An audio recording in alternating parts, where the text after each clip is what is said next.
Hello student, international organisation की इस कड़ी में आज हम बात करते हैं वर्ल्ड इंटेलेक्चुअल प्रॉपर्टी ऑर्गेनाइजेशन, विश्व बौद्धिक संपदा संगठन यानी वीपो की।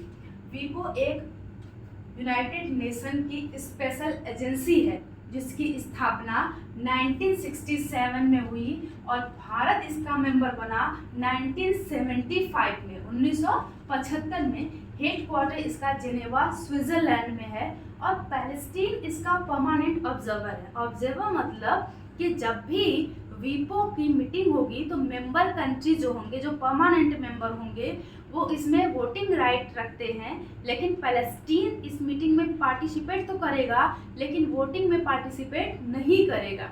इसको ऑब्जर्वर स्टेटस कहते हैं। तो परमानेंट मेंबरशिप और ऑब्जर्वर स्टेटस में ये अंतर होता है।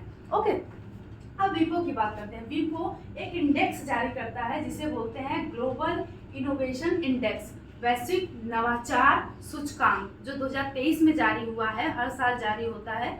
तो यह नवाचार को प्रमोट करने के लिए विभिन्न देश अपने यहाँ टेक्नोलॉजिकल रिसर्च एंड डेवलपमेंट पे काम करें जिससे अर्थव्यवस्था को, विकास को और आसान किया जा सके, ह्यूमन लाइफ को आसान किया सके, क्लाइमेट से टैकल किया जा सके और इन्वायरमेंट को बचाया जा सके, green house gas, global warming जैसी चीज़ों से निपटा जा सके।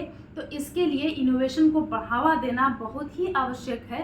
तो इस सूचकांक के तहत ये पता चलता है कि कौन सा देश अपने यहाँ R&D पे ज़्यादा खर्च करता है, ज़्यादा ध्यान देता है। तो 2015 में देखेंगे जब भारत की स्थिति तो 81वां स्थान है।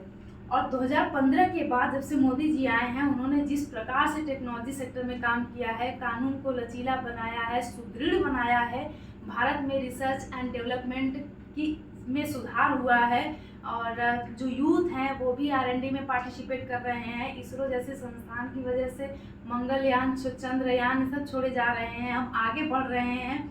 आदित्य L1 मिशन लॉन्च हुआ। तो टेक्नोलॉजी सेक्टर में हमने बहुत काम किया, इंफ्रास्ट्रक्चर पे काम किया।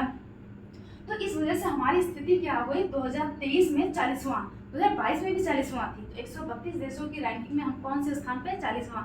बहुत अच्छा भी नहीं है, बहुत खराब नहीं है, ठीक है, ठीक है। जहाँ 81 था अभी 40वां हुआ, तो बहुत डेवलपमेंट किया ना हमने, है।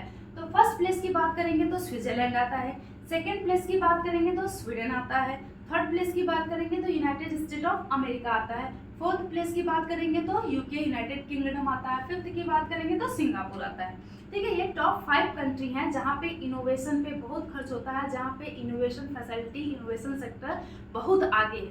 ठीक, अब बात करते हैं कि ये वीपो जो है ये कैसे, किस तरह से हम नवाचार को बढ़ा सकते हैं। तो नवाचार को बढ़ाने के लिए चूंकि आपने अपना समय दिया है, इकोनॉमी खर्च हुई है, आपके जीवन का अमूल्य समय जो आप अपने आनंद में अपने परिवार के साथ व्यतीत करते हो, आपने रिसर्च पे खर्च किया है, तो आपने जो नई चीज़ बनाई है उसका आपको लाभ मिलना चाहिए। तो इसके लिए जो 3 कॉन्सेप्ट काम करते हैं, एक है पेटेंट, दूसरा है कॉपीराइट, तीसरा है ट्रेडमार्क। ये 3 चीज़ें हैं जिससे इनोवेशन को बढ़ावा दिया जाता है।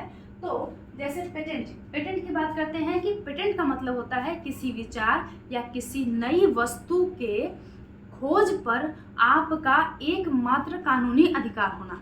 यानी यदि उस टेक्नोलॉजी का प्रयोग कोई करता है तो उसके द्वारा जो आय अर्जित की जाती है उसका कुछ हिस्सा आपको डिफ़ॉल्ट में मिलेगा। पेटेंट का मतलब होता है। अब पेटेंट संबंधित भारत सरकार ने भी कानून बनाए हैं, किसके अंतर्गत, वीपो के तहत। तो पेटेंट कौन पास करता है, कौन आपको पेटेंट राइट देता है, वीपो देता है। ठीक है, जैसे देखो ब्लैक होल पे पेटेंट कौन करवाया है, आइंस्टाइन करवाए हैं, और गुरुत्वाकर्षण पे न्यूटन करवाए हैं। तो ऐसे जो लोग होते हैं जो इस पे काम करते हैं सेक्टर पे, तो वो इस पे पेटेंट कराते हैं। ठीक है, एकमात्र उन्हीं का अधिकार रहेगा। जैसे बल्ब पे बताना कमेंट सेक्शन में कि बल्ब का आविष्कार कौन किया है और पेटेंट कौन कराएगा। अब कॉपीराइट की बात करते हैं। आपने कोई नई कविता लिखी, ये भी तो क्रिएटिविटी है, ये भी तो नवाचार है, आपका साहित्यिक डेवलपमेंट हो रहा है। ठीक है, तो आपने कोई नई कहानी ईजाद करी, आपने सिस्टम के लिए एक नया थॉट दिया, तो इस प्रकार की चीज़ों पे आप कॉपीराइट रखते हो। यानी कि उस चीज़ को कोई हूबहू यूज करके अपना नाम नहीं कर सकता, ठीक, अपना आय अर्जित नहीं कर सकता, तो उसको हम कहते हैं कॉपीराइट। यानी मैं जो क्लास ले रही हूँ इस क्लास को आप अपने चैनल पे हूबहू अपलोड करके यदि उससे आय अर्जित करते हैं तो मैं क्लेम कर दूंगी कॉपीराइट का। तो आपको मुझे भी कुछ हिस्सा देते रहेंगे तो मैं क्लेम नहीं करूँगी, ठीक। तो ऐसे ही होता है। नेक्स्ट है ट्रेडमार्क। जैसे आप जो कपड़े पहनते हैं तो उस पर आप देखेंगे कि कपड़े का एक लोगो बना होता है। उसी लोगो के बेस पे आप समझते हैं ये एडिडास का है, ये नाइक का है, वैसे शूज का भी होता है, वैसे पेन का होता है, वैसे घड़ी का होता है। हर एक चीज़ का एक ब्रांड इंडिकेशन होता है जिसे लोगो कहते हैं। तो इस लोगो के बेस पे ही आप पहचानते हैं कि उस ब्रांड की ओरिजिनलिटी को, उसकी वास्तविकता को। तो यदि इसका कोई दूसरी कंपनी यूज करती है तो ये गैर कानूनी होगा। तो इस प्रकार के राइट्स जो कोई और यदि यूज करता है तो आप क्लेम कर सकते हो, उस पर जुर्माना लगाया जा सकता है ताकि आपके उत्पाद की वैल्यू बनी रहे। तो इसको कहते हैं ट्रेडमार्क। तो ये चीज़ें क्या होती हैं, इनोवेशन को प्रमोट करने के लिए। जैसे एप्पल का जो लोगो है, एप्पल का, अब वो टेक्नोलॉजी को इनोवेट कर रहा है ना, अब वो लोगो कोई और मोबाइल कंपनी यूज नहीं कर सकती, वो एप्पल का ट्रेडमार्क है, ठीक है। तो ये चीज़ें होती हैं इनोवेशन को प्रमोट करने के लिए। इससे संबंधित राइट का क्लेम आप किसके पास जाके करोगे, वीपो के पास।